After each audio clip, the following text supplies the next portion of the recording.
Howdy, folks. Welcome to Catch Outdoors. I'm your host, Captain Rob Modies. Contact emails, catchoutdoors@gmail.com. Websites, catchoutdoors.com. Facebook page, Catch Outdoors. Got a couple of books available on Amazon Kindle. Thanks much to everyone that's purchased one or both.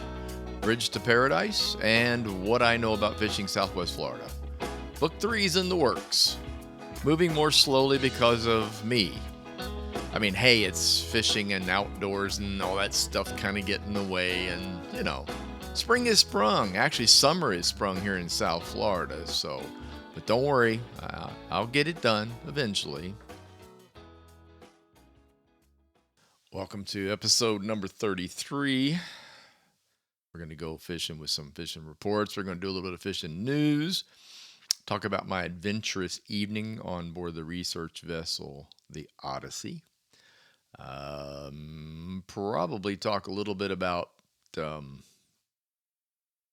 F1, Formula One. We had racing here in Miami this past weekend. It was awesome. And let's see, what else have I got in the mix? Oh, Derby. I got to talk a little bit about my Derby fail, but a lot of people failed at the Derby. If you were watching, you'll know why. Let's start at the very, very top here. Just a note, you can go on to the website, catchoutdoors.com, and find a list of all the previous podcasts available for your listening pleasure. I guess I'll start off with a little bit of sad news and get that out of the way. A well-known outdoor writer, conservationist, Steve Gibson, who had been around he's been involved in, let me do this. He wrote for Florida Sportsman, Gulf Coast Angler, Fly Fishing and Saltwater, the Paddle World magazine, which was something I looked at, Blood Knot magazine, Florida Fishing Weekly. There wasn't much that he didn't do from the outdoor writer standpoint. And only 72.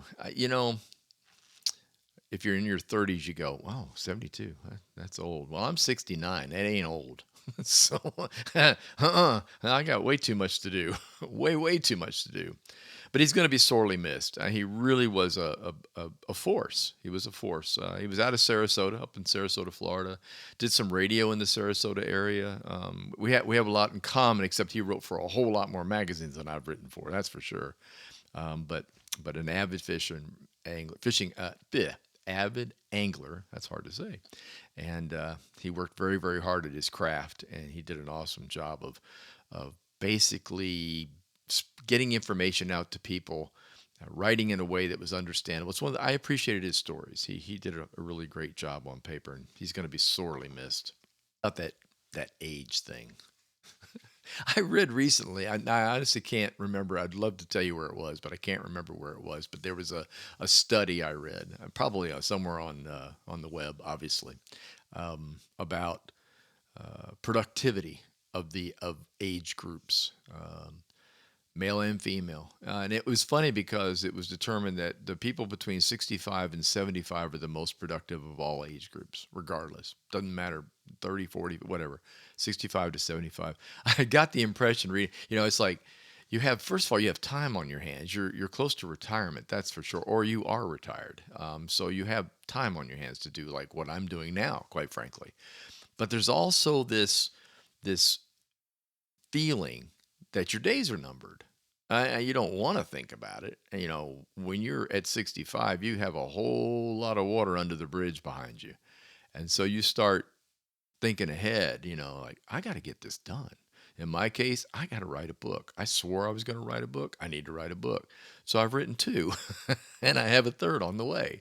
So that's how it happens. My goal is fishing more. My goal is getting on the water. My goal is in getting to enjoy life, but at the same time, like with the podcast, getting information out there for people that might need it, especially if you're younger and you're just starting in the sports of outdoors, whether it's fishing or anything, fishing, kayak, boating, going to the beach, whatever it might be. I feel like a necessity to get that done. And I think that's true for a lot of older people, because as I go to these events, like these magazine events and these outdoor events and these award things that happen, I look around and I go, man, there ain't a whole lot of young people here. There's a whole lot of me. And I could say that's sad, but it gets right back to what I said earlier. It's just, apparently when you reach a certain age group, old, you become far more productive.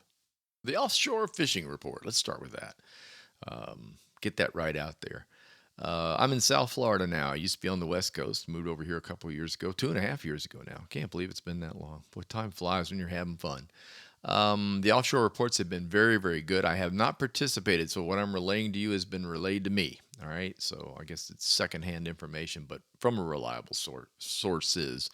Um, Trolling, mahi mahi, dolphin fish have been. It's been extraordinarily good, and kind of a ways out from what I'm understanding. The nearshore charters, the ones that are running the 4-hour trips that are dropping baits on reefs and rocks and wrecks, have been doing quite well. But if it's slow, what they'd like to do is go on and go out and troll a little bit. And apparently the mahi are out a little further than normal. Other than that, everything else is kind of grouped together. I got really wahoo. My gosh, I got really good wahoo reports. One of that, I would have to list that as my favorite food fish, not to mention fighting fish. They're incredible. Um, they have been trolled up along with the mahi and along with a few cobia, although those have been sight fished on surface, which is kind of the same thing we do on the West Coast when I was fishing over there. Let's see what else. Sailfish, when it's rougher. Sailfish are one of those things that you can do pretty well trolling for them in normal days or when the days are reasonably calm or you have a 1 to 2 foot sea, but they do much, much better in a 5 footer. The anglers don't, but but they are much easier to catch when it's rough out there. That's just the nature of the fishing for them in particular. Um, so that's been pretty good. There are obviously just a mixed bag of catches off the bottom of mostly various types of snapper, grouper, things like that in the deeper waters and along the edges of the drop offs. Rock pile, not rock piles, wrecks have been extremely good, and the rock edges or ledges have also been pretty good. Baits have been everything from dropping shrimp, squid, cut baits, whatever to the bottom. Trolled ballyhoo on the top and trolled ballyhoo with skirts. I never could get a favorite color out of it. They won't tell. You start asking about skirt color, they go, well, we use this, and yeah. So anyway, I know favorites have been pink and purple. I think it has a lot to do with the sky. Is it cloudy? Is it overcast? Is it bright, sunny? That kind of stuff. Just like any other fishing, whether you're fishing on a lake, you're fishing in a back bay, water in the Keys, whatever, the sun has an awful lot to do with the color that you pick out. So, and remember now, I'm a novice offshore fisherman. I've done it. I've trolled baits. I've fished on bottom. I've had a really good time doing it. But compared to my inshore and backwater knowledge, I'd give it a 10%, compared to 90%. So I'm just relaying information to you. Things calmed down over here finally, and I think that's why all the reports started rolling in. We had the most vicious wind through April. It was ridiculous. Well, part of March too. We just had wind, and I mean wind. It was like 20 to 25 gusts to 30, 32. The beaches were miserable. You really couldn't do anything along the coastline. You had to go park yourself down in the Keys to get out of it, and that was up in Florida Bay, not anywhere near the ocean. Or be lucky enough to be on the West Coast. The West Coast fishermen were doing great because of the winds being so strong out of the east. By the time it gets across Florida, they don't have to worry about it so much. Now they're getting payback.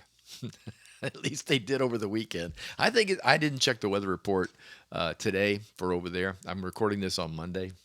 Um, so, but I know their weekend wasn't all that great because the wind was howling off of the Gulf of Mexico. So I call that payback. And now we've got the calm winds.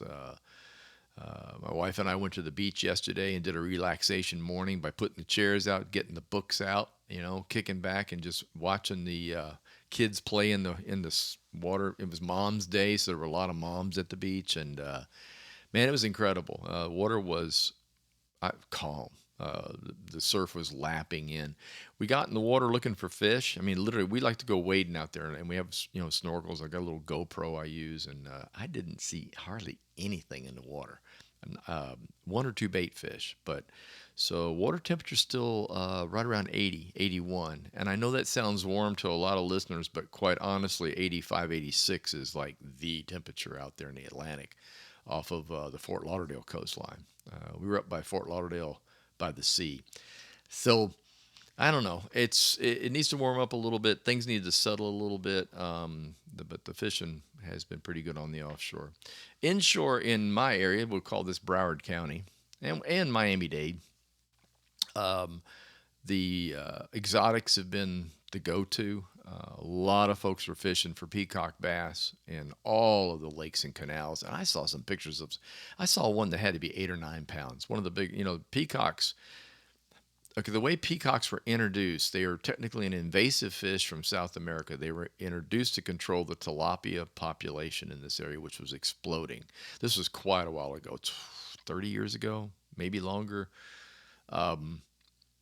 The idea was when a cold snap came, it would kill them back. It would drop them back to low numbers, and then they would grow up again. And that worked pretty well until the global warming event, the warming water temperatures is happening. So we're like 2 to 3 degrees warmer than we were 25, 30 years ago. And guess what? Peacock bass are growing up because they're not getting hit by big cold snaps. There's nothing to push them back. When I lived over here in the 90s, a peacock bass a good peacock would be 4 or 5 pounds. Now it's not unusual to see 7 and 8 pounders. And recently, like I said, the one I saw a photo of, I believe the guy said it was 9 pounds. You can get it. You can also get exotic charters here if you want. There are charter boats that run inshore on the back canals. Lake Ida has got several good charters up on Lake Ida, which is up in Palm Beach County.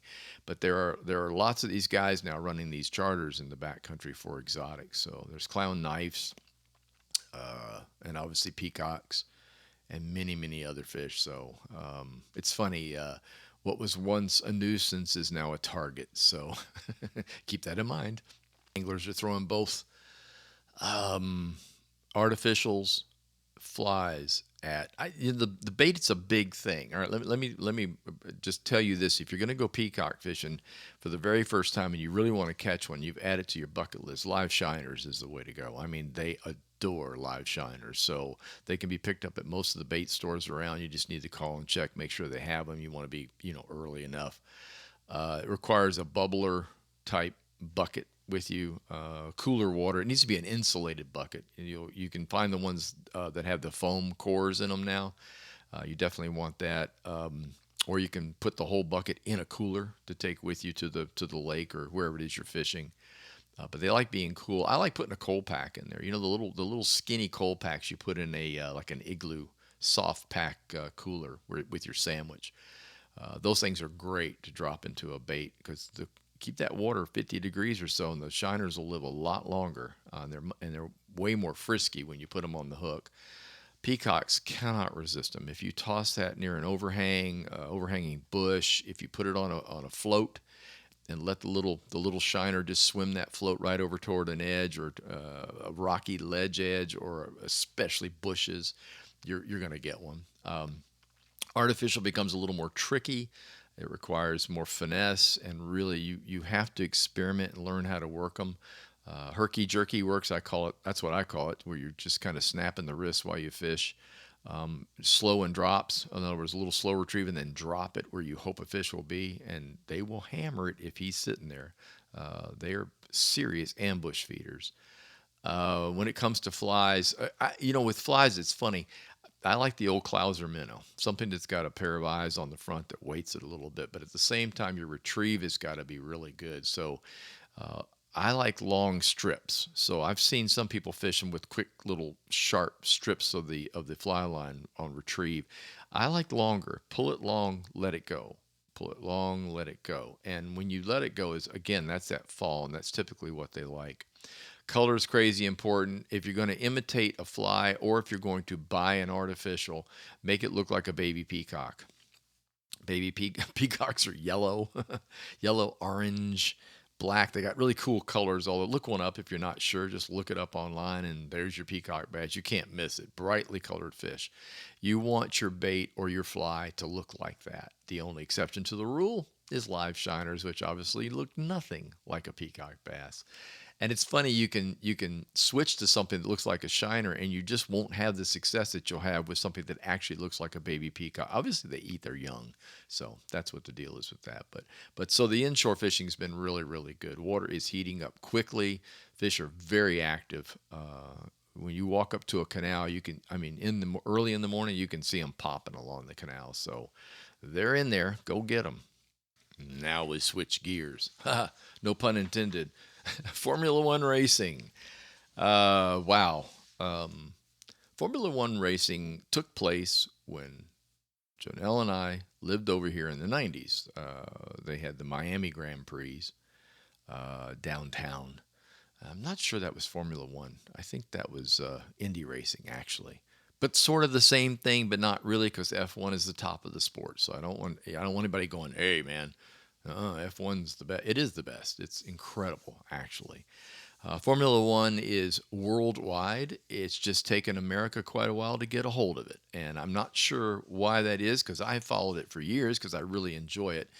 From a sporting standpoint, I guess what needs to be understood, the biggest difference between NASCAR, which is very American, and F1, which is very European or worldwide for that matter, is the difference in the automobiles. When you talk about Formula One, you're talking about McLaren, Aston Martin, Ferrari, Mercedes, those type of, lots and lots of different manufacturers are involved, and they build a car of their own. It's not a spec car. They do whatever they can to make it fast and to make it the best car possible. The restrictions are not there. There's restrictions on, like, oddly enough, how cold the fuel can be when it's put into the automobile. Colder fuel gives more advantage to horsepower, so they try to keep that the same. But the basics of an F1 automobile is that it's built, and they all look different, and they all perform differently. And right now, Ferrari and Red Bull are the leaders in automobile manufacturing, and they are just absolutely fighting tooth and nail with each other, which we got to see yesterday on TV. We watched it at home here, and boy, was that exciting. So long story, no, long story long. The F1 finally came back to Miami, and it was magnificent. What they did is they took Hard Rock Stadium, where the Dolphins play, and they literally put a little over 3 mile track around the stadium, and it was incredible. Everybody was like, "Can they really do this?" They signed a 10-year contract. This was race number one of 10 years. It brought in more money than double Super Bowl. It brought in more money than any event that they've had in Miami. The dollars and cents spent to go to this thing, to see it, to hotel people, to feed people it was unreal. Europeans flew in from well, not just people from all over the world flew in to see this race. It was absolutely incredible. Fort Lauderdale shared in some of that. My wife Janelle was involved in that. They put together a lot of co-events outside of the Miami area for people to go to experience Formula One and what it's all about. I think the driving force, I'm sticking my neck out here as an observation. I think the driving force of the interest in it is probably due, believe it or not, to Netflix. Netflix has got a series on, I think they're on season 4 now, called Formula One, The Drive to Survive.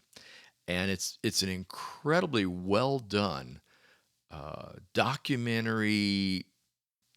Obviously, things are fed into it to make it more exciting about what F1 is all, the competition of F1 and what it's all about. The drivers, they're young, and they just, oh my gosh, they just want to win so bad. They're driving cars that will go in excess of 200 miles an hour on a track. I was watching speeds yesterday. During turns, they were over 100 miles an hour in the turns. To kind of get, it's madness. It looks like, I remember my go-karts, when we were kids. It's like that. Low to the ground, wide stance, generally will not roll over in a turn, and just goes as fast as you can imagine. So anyway, I think Netflix had a lot to do with the interest now, because by season 4, people are starting to hear about it and they're starting to watch it. Janelle and I we started watching it this year. Watched out the whole series 1, and we're working on number 2. It's great. It's really incredible. And then yesterday watching the race, we got to see the people that are on TV. I mean, oh gosh, there's the guys, there's the designers of the cars, there's the drivers, there's the owners. It's really quite amazing. Formula One is pricey. Cars in excess of $1 million a piece, and they usually race at least two and have several in backup. So you kind of get the idea. It's very glitzy, but without a doubt, fun to watch. And I'm very very happy to see that that Formula One is back in town. As a side piece to that, Jonelle came home the other day and she said, "Would you want to go to a cocktail party? I'm over at the Superyacht Village." And I'm like, "Yeah." And it's in conjunction with Formula One. It was a thing that they were holding for that. And the Superyacht Village, to kind of give you an idea what goes on there, that this is where they tie up the biggest yachts that come to Fort Lauderdale. This is the yachting capital of the world, okay? Period. There's no other place like Fort Lauderdale when it comes to big yachts. And so they have a whole area out there called the Superyacht Village, and that is an area where they tie up the very large stuff that cannot maneuver bridges or can't maneuver shallow water when they get inside the 17th Street Causeway. Which is a 70-foot crossover, and then they lift the bridge so anything can get over 70 feet can get under it. So we went down there and we're walking the docks, and it's fantastic. Just it's what you would expect. Delicious food, wine, lots of fun. And so I wind up on board a research ship. We go down to the end of the dock. Janelle had a editor friend of a magazine, greet us, and then they took us down to the Odyssey. We went on board the Odyssey, and the Odyssey is your typical gigantic research vessel. Those of you that remember Jacques Cousteau and the Calypso, it was like being on board the Calypso. It was absolutely amazing. Nothing like it that I've ever seen. It was truly amazing. Everything from deep water diving submarines, two of them on board, to an amazing bridge. I mean, I'm a boat geek. When I go on a ship, boat, whatever, sailing craft, it to me is just, I don't know, I'm in my element. And this was an absolutely unbelievable place. Multi decks, beautiful inside. I mean, good Lord, looked like a yacht on the inside. Good quarters for crew. The research facilities below decks were amazing. Engine room was crazy. But the loading and unloading area for where they have the submersibles was really something to see. So I had a great time. Needless to say, there will be an article coming about this. Been approached by a magazine to write an article about my adventures on board the Calypso, right? No, the Odyssey. Sorry, and I'm very excited about that. I was able to go and listen to different people talk about their mission and what they do. This particular vessel sails all over the world, and I mean all over the world, worldwide. And it basically stops in areas and does research on everything from water temperatures, water quality, clarity, and what's basically happening environmentally as the world ages, and what's going on with the world. But more importantly, they focus on giving that information to children, to youngsters. They're trying to get kids to participate in the research. Everything from a video game type idea to following them online, to following them on live broadcasts that the children can interact with and ask questions and participate. They even have a system set up that they're working on now with the dive submersibles, the subs that they have on board, where a child will be able to remotely operate the arm, doing research with the arm, picking up things off the bottom. So it is absolutely incredible. I couldn't get over it. And I'm all about kids. People know that listen to my radio show for years. I encourage people to take kids fishing and get them involved in the sport as early as possible. I feel it's a really great thing to get kids outdoors. And the big thing about, they're playing video games. Oh, they're always inside all the time. Hell, I play video games. That's not part of the deal. They can play a game if they want to. A lot of them learn playing games. You can't just shut that down. But what you do need to do, though, is introduce them to everything that's out there in the world. And I love the fact that the mission of the Odyssey is to do just that with youngsters. It's not only the research they're doing, but they want to have kids be able to partake in that. So, and they have all kinds of ideas coming out in the future, and hopefully I'm working on talking to the editor of a magazine that a glossy. I like to call it a glossy magazine. Yeah, I like, boy, I read those. I get a lot of information from magazines. It's kind of funny. Magazines went by the wayside in a weird way for a while because people were so locked into getting online. And then now I understand, because I'm writing, that people enjoy holding something in their hands and reading something in a magazine, as I do. And so it's not as old fashioned as we all thought it was going to be. So it's making a comeback. So hopefully I'll be writing this article soon. I'm really looking forward to it. I've been doing research on the Odyssey and what it's all about. And hopefully I get to spend some time on that boat again. I would love to get out there on board while it's underway. That would really be something. So, but anyway, it was a very impressive evening. To go on board, to sum it up, to go on board something like the Odyssey, which is a working vessel, and enjoying wine, conversation, and caviar kind of blew my mind. All right, let's take you out of Florida and run you all the way up to Louisville, Kentucky. I'm saying it correctly, by the way. I lived there, so for a while, quite a while. Louisville.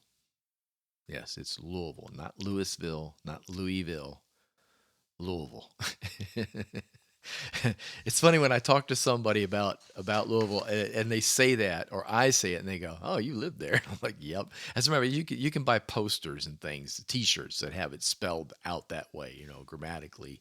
Uh, anyway, Louisville, Kentucky Derby, once a year, first Saturday in May. Probably one of the most remarkable spectacles I've ever attended, and I've been to a lot of really cool things. I've been up to Indy, I've seen all kinds of. The Kentucky Derby is pretty hard to beat for its glitz, glamour, beautiful women, bourbon, and beautiful horses. Right, fast. What was it? Yeah, beautiful women, bourbon, and fast horses. The gals dress up in the most magnificent dresses and hats. The men dress up in the most magnificent suits, and they serve only the top-notch bourbon. And of course, you have the world's fastest thoroughbred horses.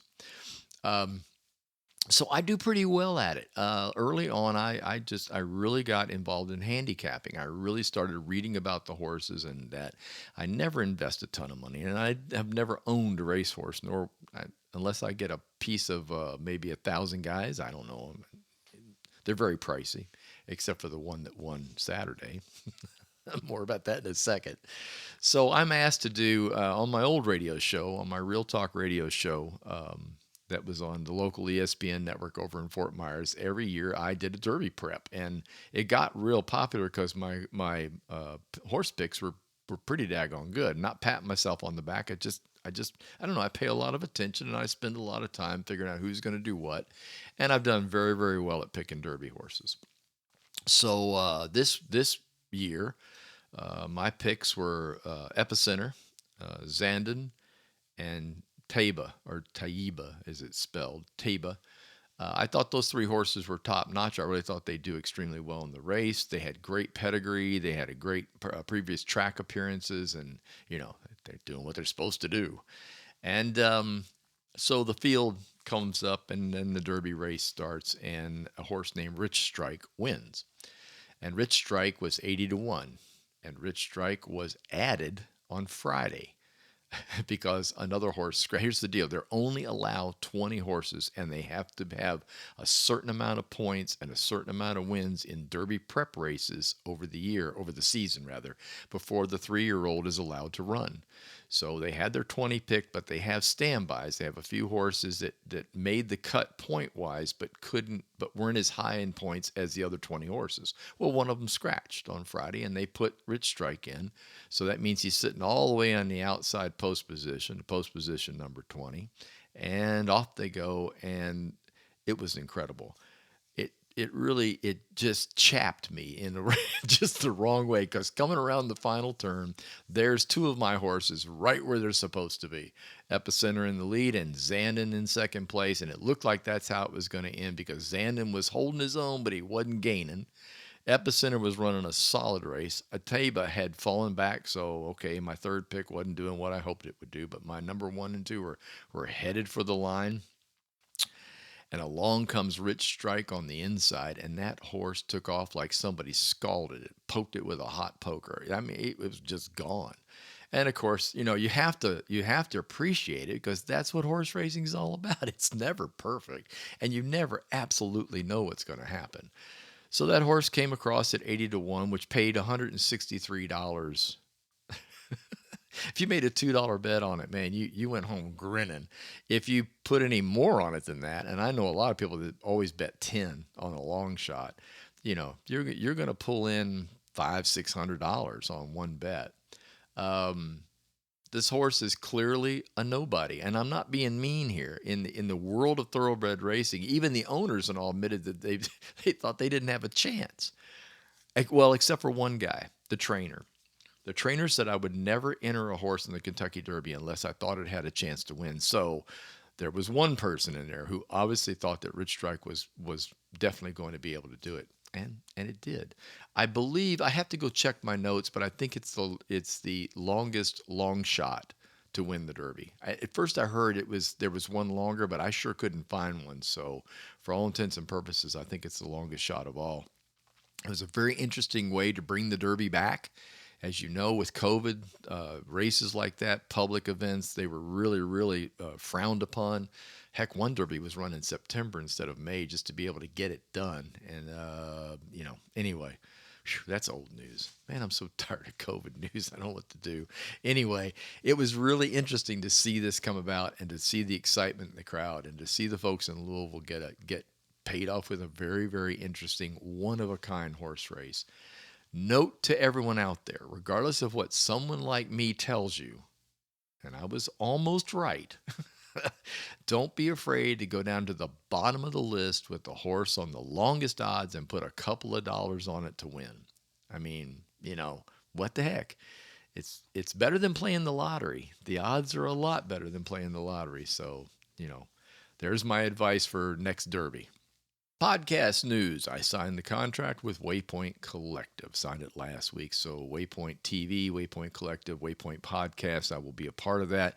The final stuff is being worked out, and I'll get all the information I need. And when I get that done, I'll let everybody know. You'll be able to listen to my podcast in the same places you've always listened. They distribute out to all of the major podcast things. So I'm very excited about this. I feel like I'm going national. I don't know if that's, But anyway, it's going to be great, and I'm really looking forward to it. Being a part of the Waypoint is important to me as an outdoor person, outdoor writer, outdoor participant, radio person, former radio person, and a former fishing guide for that matter. So I've watched the shows on Waypoint for quite some time, the TV show. So I'm very excited about being a part of it. Thank you so much for listening. I appreciate you taking the time to tune in. If you enjoyed this podcast, please tell a friend and share it on social media, or leave a review. Catch You Outdoors is hosted by Anchor and available via Spotify and Apple Podcast. Our Facebook page is Catch You Outdoors. Our website is catchyoutdoors.com. Until next time, get outdoors and enjoy.